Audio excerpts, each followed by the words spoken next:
Hello students, मैं अमित सिंह और आज हम पढ़ेंगे रोमन पॉलिटिकल थॉट्स के बारे में, जिसमें हम स्टेट का कंसेप्ट पढ़ेंगे, सिटीजनशिप का कंसेप्ट पढ़ेंगे, सिसरो और पॉलिबियस के कंसेप्ट भी पढ़ेंगे।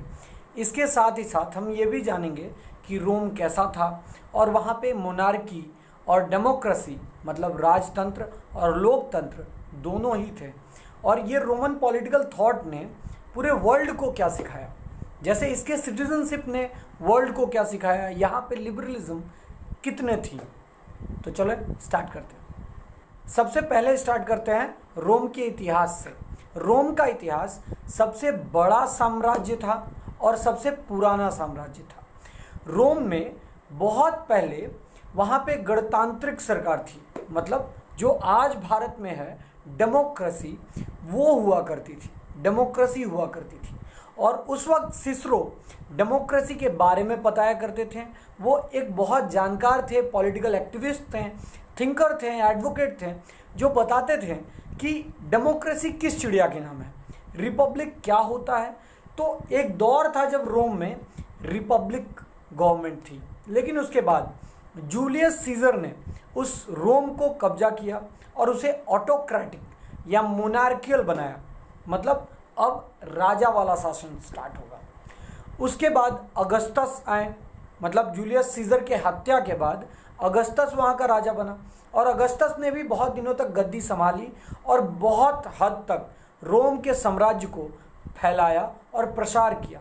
लेकिन हमें ये पता होना चाहिए कि साम्राज्य जितना बड़ा होगा उसकी प्रॉब्लम्स और बढ़ेंगी, क्योंकि कमेंगी नहीं। एक केंद्र में बैठ के अब बड़ा राज्य और उसका सरकमफेरेंस परिधि अगर और बढ़ता जाए तो आपका संभालना कठिन होगा, आसान नहीं। अगस्तस ने और आक्रमण किए और बढ़ाया, लेकिन इसके बाद उनके अंदर ही डिस्प्यूट होने लगा। रोम के अंदर ही बहुत प्रकार के प्रॉब्लम्स क्रिएट होने लगे, जिसके कारण रोम दो भागों में बटा, पूर्वी रोम और पश्चिमी रोम। लेकिन जो पश्चिमी रोम था वो बहुत सालों तक नहीं टिका रहा और बहुत जल्दी ही उसका पतन हो गया इंटरनल डिस्टर्बेंस के कारण। लेकिन जो पूर्वी रोम था, जहाँ पे कॉन्स्टेंटिनोपल है, ये बढ़ा, बेंजेंटाइन है, ये बढ़ा और आज भी आकार है।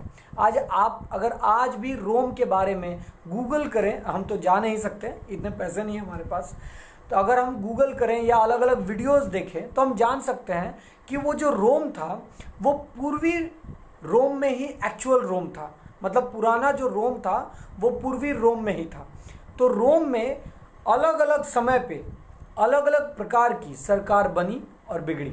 शुरुआत हुआ रिपब्लिक से, डेमोक्रेसी से, लोकतंत्र से, लेकिन वहाँ पे मोनार्की भी बैठा, क्रूर राजा का भी शासन देखा गया और फिर डेमोक्रेसी भी बना।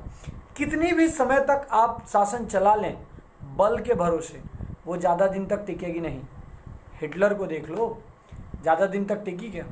कभी भी शक्ति ज़्यादा दिन तक टिकी नहीं होगी, क्योंकि शक्ति का सबसे बड़ा डर आज नहीं तो कल खत्म हो जाएगा, क्योंकि शक्ति खत्म होगी। लेकिन अगर हम कंसेंट से, एक दूसरे के बातचीत से, एक दूसरे की समझ से अगर हम सरकार चलाएं तो वो ज़्यादा दिन चलेगी, कम नहीं। अब बात करते हैं कंसेप्ट ऑफ स्टेट के बारे में, क्या कि राज्य की उत्पत्ति कैसे हुई। जैसे राज्य, सोशल कॉन्ट्रैक्ट थ्योरी कहता है कि राज्य आपसी समझौते से हुआ। एक स्कूल, एक पार्लियामेंट आपसी समझौते के कारण चल रहे हैं। लोगों को पहले डर था बाहर के आक्रमणों से, जानवरों से, तो लोगों ने तय किया कि भैया सब आपस में एक साथ एक जगह पर रहेंगे। तो सबने अपनी सॉवरेनिटी जो थी, अपना जो पावर था, सुप्रीम पावर, वो किसी राजा को दिया और कहा कि भैया तुम शासन करो। और उस रोम के साम्राज्य में भी जो राइट था वो बटा हुआ था, राज्य और जनता के बीच, राज्य और जनता के बीच अधिकार बटे हुए थे। ऐसा नहीं था कि इंडिविजुअल का कोई राइट ही नहीं था। उस वक्त भी इंडिविजुअल के राइट सिक्योर्ड थे और सिक्योर रखे गए थे। उनके अंदर डेमोक्रेसी फैलाई गई थी, क्योंकि वो खुद चुनते थे, काउंसिल्स चुनते थे, वो खुद राजा चुनते थे। माना जाता था कि राजा जो है वो इसी जनता से निकली है और राजा बदला जा सकता है है ना। बाद में ये जो कंसेप्ट था इसको बदल दिया गया डिवाइन राइट में कि राजा को बदला नहीं जा सकता है, राजा भगवान का दूत है और इसे कोई बदल नहीं सकता। ये बाद में मिथ्या फैलाई गई जो कि पंडितों ने और चर्चों ने फैलाया। चर्च ने कहा कि ये मैसेंजर है गॉड का, पंडितों ने कहा कि ये भगवान का भेजा हुआ दूत है, ताकि चर्च और पंडिताई अच्छी से चलती रहे, इसीलिए ये समझाया गया था। तो मोनार्क जो था वो शुरुआत में एक इलेक्टेड पोस्ट था, लेकिन धीरे धीरे समय के साथ वो हेरिडिटरी में बदलता गया, वो समय के साथ, ठीक। तो स्टेट जब शुरू हुआ था तो वो एक सोशल कॉन्ट्रैक्ट के रूप में था, लोगों ने आपसी समझौता किया और एक राज्य तैयार किया। पॉलीबस और सिसरो ने हमेशा कहा है कि जो फॉर्म होना चाहिए सरकार का वो पूरा डेमोक्रेटिक नहीं होना चाहिए और पूरा मोनार्कियल भी नहीं होना चाहिए, मिक्स्ड होना चाहिए। क्योंकि अगर पूरा डेमोक्रेसी होगी तो वो जो जनता होगी वो सरकार को कभी चलने ही नहीं देगी और काम ही नहीं करने देगी। और अगर पूरा राजतंत्र होगा तो राजा जनता की बात नहीं सुनेगा। तो कैसा होना चाहिए? थोड़ा मिला हुआ होना चाहिए, डेमोक्रेटिक फीचर्स भी होने चाहिए और मोनार्कियल फीचर्स भी होने चाहिए। जैसे आज भारत एक गणतांत्रिक देश है, डेमोक्रेटिक राज्य है ना, हम सबको पता है। लेकिन आज आप देखो कि यूएपीए जो कानून है वो लगा दिया जाता है किसी पे भी। अगर कोई सरकार के खिलाफ या मोदी जी के खिलाफ बोलता है तो उसके ऊपर यूएपीए लगाया जाता है। ये एक मोनार्कियल सेट ऑफ माइंड है। क्यों? राजा चाहता है कि उसको बोलने ना दिया जाए, उसको रोका जाए, है ना। सिसरो ने अपनी किताब डी लेजिबस और डी रिपब्लिका में कहा है कि जो सरकार का रूप होना चाहिए वो पूरे रूप से डेमोक्रेटिक नहीं होना चाहिए और पूरे रूप से मोनार्कियल नहीं होना चाहिए, दोनों मिला हुआ होना चाहिए ताकि राज्य ठीक से काम करे। इन्होंने उसके बाद के समाज को या साम्राज्य को बहुत कुछ दिया, कॉमन लॉ दिया, सिविल लॉ दिया, कॉन्स्टिट्यूशन का कंसेप्ट दिया, सिटीजनशिप का कंसेप्ट दिया कि आगे कैसे बढ़ना है। तो रोमन पॉलिटिकल थॉट अपने आप में एक कंप्लीट बेसिक नॉलेज है अबाउट लॉ, कि सोसाइटी को रन कैसे करना है, चलाना कैसे है। जैसे उसके बाद ही ना मैग्ना कार्टा, जैसे हम देखते हैं इंग्लैंड में मैग्ना कार्टा बना था जो ह्यूमन राइट्स के आधार पे बना था। लेकिन उससे बहुत पहले रोम साम्राज्य में सिसरो और पॉलीबस ने इस लॉ के उत्पाद करना स्टार्ट कर दिया था। इनसे पहले भी ग्रीक वालों ने किया था जिसमें एरिस्टोटल है, प्लेटो है, लेकिन इन्होंने उसको एक कंक्रीट रूप दिया। तो चलें देखते हैं कि क्या क्या बदलाव लाया सिसरो और पॉलीबस ने इसके आगे। गेटल कहते हैं, Gettell remarks that political ideas of Greek and Romans were complementary. Greek और रोमन्स का आइडिया जो था वो कॉम्प्लीमेंट्री था, एक दूसरे से साथ में था, क्योंकि प्लेटो और एरिस्टोटल के कॉन्सेप्ट्स को ही बाद में सिसरो और पॉलीबियस ने थोड़ा एक्सपेंड किया था, बढ़ाया था और अच्छा किया था। पहला, the first contribution of Roman was the concept of law. इन्होंने समझाया कि कंसेप्ट ऑफ लॉ क्या होता है। Its influence on forming the basis of law of many countries can not be denied. मतलब जो सिविल लॉ का कंसेप्ट आया, समाज कैसे चलेगा, समाज में मैरिज के लिए एक अलग लॉ होना चाहिए, डिवोर्स के लिए अलग लॉ होना चाहिए, प्रॉपर्टी खरीदने के वक्त अलग लॉ होना चाहिए, ये जो सिविल लॉ का कंसेप्ट था ये रोमन्स ने दिया। आगे, the Romans contributed to the idea of order. इन्होंने बताया कि समाज कैसे चलता है, कैसे सिस्टम में रहेगा। Before the beginning of the Christian order Roman had developed into world state. दूसरा, the Romans contributed to the idea of order. Before the beginning of the Christian order, Roman had developed into a world state. Roman साम्राज्य ने order समझाया था कि समाज कैसे चलेगा, कैसे हर एक सिस्टम काम करेगा, कैसे पुलिस सिस्टम काम करेगा, कैसे एडमिनिस्ट्रेशन काम करेगा, ये धीरे धीरे समझाया था। रोमन साम्राज्य ने ब्रदरहुड समझाया, यूनिटी का कंसेप्ट समझाया, लिबर्टी का कंसेप्ट समझाया, ये समझाया कि हर जनता के पास मिनिमम अधिकार होने ही चाहिए और जिसे राज्य किसी भी मामले में हस्तक्षेप नहीं कर सकता या छीन नहीं सकता। तो रोमन पॉलिटिकल थॉट एक बेसिस है बाकी सिस्टम चलाने के लिए, सरकार के रूप को बताने के लिए रोम ने हमें एक एग्जाम्पल सेट करके दिया। चलो अब बात करते हैं सिटीजनशिप के बारे में, नागरिकता के बारे में।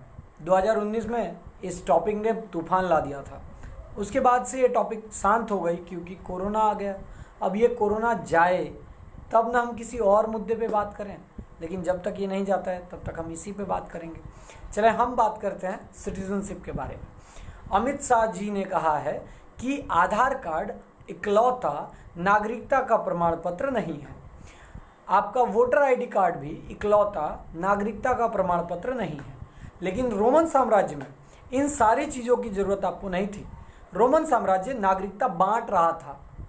मतलब जो भी एक नौकर भी अगर अफ्रीका से लाया जा रहा था रोम में, तो कुछ दिनों के बाद उसे नागरिक बना दिया जाता था। मतलब नागरिकता बंट रही थी, यूनिवर्सल सिटीजनशिप बंट रहा था रोम में। अगर कहें तो हिंदुइज्म में एक श्लोक है, वसुधैव कुटुंबकम, मतलब वर्ल्ड इज वन फैमिली, हम सबका स्वागत करते हैं। राजनाथ सिंह जी ने कहा था जब सिटीजनशिप अमेंडमेंट एक्ट आया था, तो उन्होंने कहा था कि हम पूरे वर्ल्ड को वेलकम करते हैं। तो कोई भी अगर परसिक्यूटेड माइनॉरिटी है जो भारत के अलावा किसी और भी नेबरिंग कंट्रीज़ में है, तो हम उसे नागरिकता देंगे। लेकिन रोमन साम्राज्य उस वक्त कहता था कि भैया आप हमारे यहाँ आए हैं और हम आपको नागरिकता देंगे। तो अगर नौकर भी, स्लेव्स भी अगर किसी और कॉन्टिनेंट से लाए जाते थे खरीद के रोम में, तो उसे नागरिकता का पूरा दर्जा दिया जाता था और सम्मान भी। सारे वो फंडामेंटल राइट्स, अधिकार दिए जाते थे जो वहाँ के नागरिक के थे। मतलब वहाँ नागरिकता का कोई डिवीज़न नहीं था कि first class citizen, second class citizen, ऐसा नहीं था। मतलब अगर आप रोम के नागरिक हैं तो पूरे तरह से नागरिक हैं और आपको हर फैसिलिटीज़, हर राइट्स एंजॉय करने मिलेंगे। लेकिन रोम में भी शुरुआत में ये जो नागरिकता है, अलग अलग नागरिकता नापी जा रही थी।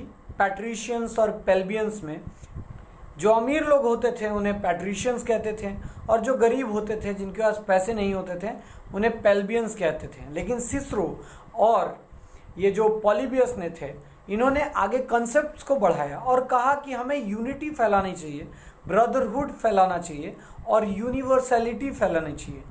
इस यूनिवर्सैलिटी को, कॉन्सेप्ट को आगे रविंद्रनाथ टैगोर जी ने भी आगे इंटरनेशनलिज्म फैलाया था।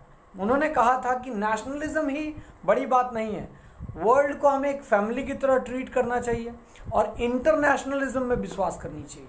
मतलब पूरा वर्ल्ड एक फैमिली है। तो इस कंसेप्ट को रोम वालों ने बहुत पहले एक्सेप्ट किया था और उन्होंने सिटीजनशिप हर एक को दिया, और वहाँ पे एक स्लेव को भी नागरिक का दर्जा बाद में मिलने लगा। रिपब्लिक सिस्टम जब तक थी, जब तक डेमोक्रेटिक सरकार थी, लेकिन जैसे जैसे डेमोक्रेसी ख़त्म हुई, जूलियस सीजर आए, फिर अगस्टस आए, तो जैसे जैसे समाज बढ़ता जाता है, डेवलप्ड होता जाता है, डिवीज़न और बढ़ते जाते हैं। तो ये यूनिवर्सलाइजेशन का कंसेप्ट कुछ पीरियड तक रहा। मतलब ये जो सिटीजनशिप बांटा जा रहा था, ये कुछ समय तक, हमेशा नहीं। उम्मीद है वीडियो पसंद आई होगी। अगर अच्छा लगा तो लाइक करें और कमेंट करें। Thank you.